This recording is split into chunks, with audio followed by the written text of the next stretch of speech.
Hello दोस्तों, आज हम पढ़ने वाले हैं क्लास 11th अर्थशास्त्र का पहला चैप्टर है अध्याय 1 परिचय। ये अर्थशास्त्र का परिचय है। इससे संबंधित जितने भी महत्वपूर्ण एमसीक्यू बन रहे हैं हम आज इसको देखने वाले हैं। चलिए स्टार्ट करते हैं। पहला प्रश्न है, किसने कहा अर्थशास्त्र धन का विज्ञान है? ऑप्शन है मार्शल, पीगू, एडम स्मिथ। तो इसका राइट आंसर होगा एडम स्मिथ। अगला प्रश्न देखते हैं, सांख्यिकी माध्यम का विज्ञान है, यह परिभाषा किसने दी है? एल बार्टले, मार्शल, हॉरेस सेक्राइट्स और किंग। तो ये परिभाषा दी है आपका किंग ने। अगला प्रश्न देखते हैं, अर्थशास्त्र की दुर्बलता संबंधी परिभाषा के प्रतिपादक कौन थे? ये थे आपके रॉबिन्स। अगला है, सांख्यिकी का पिता किसे कहते हैं?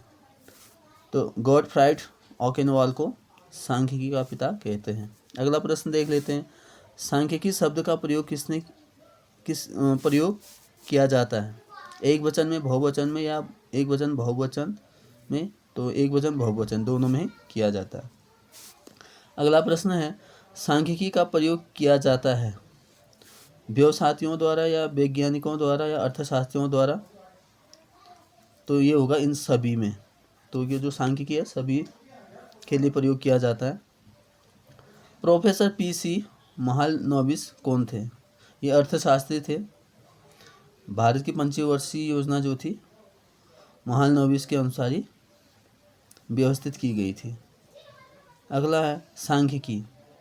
सांख्यिकी जटिल तथ्यों को जटिल करती है या अगला है, तथ्यों को परस्पर तुलनीय बनाती है या जटिल तथ्यों को स्पष्ट करती है या तथ्यों को परस्पर तुलनीय बनाती है तथा जटिल तथ्यों को स्पष्ट करती है?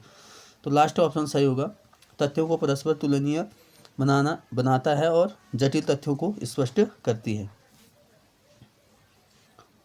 अगला है, आधुनिक अर्थशास्त्र के पिता कौन थे? तो ये थे एडम स्मिथ।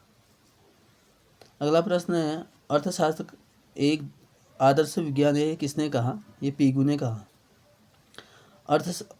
सांख्यिकी से आशय है अथवा सांख्यिकी लागू है केवल समंक, केवल सांख्यिकीय विधियों तथा केवल समंक और केवल सांख्यिकीय विधियों?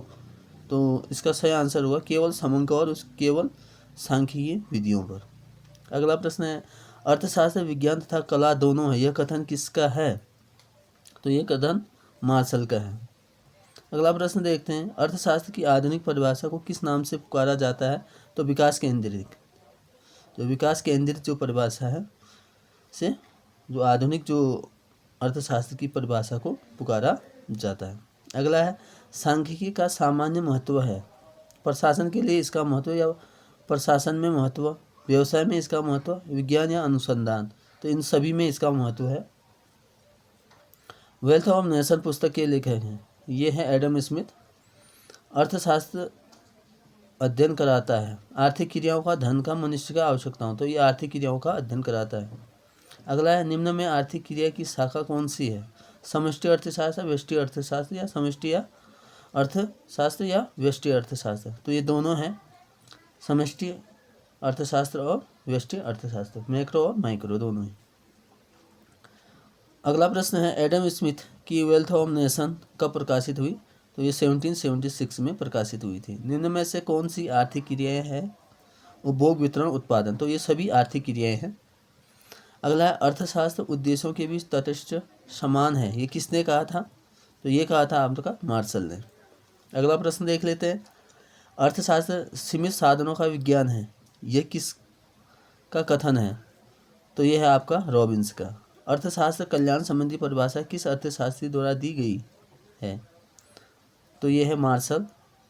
तो ये थे आज के महत्वपूर्ण MCQ class 11th NCERT economics जो पहला अध्याय है अर्थशास्त्र का परिचय।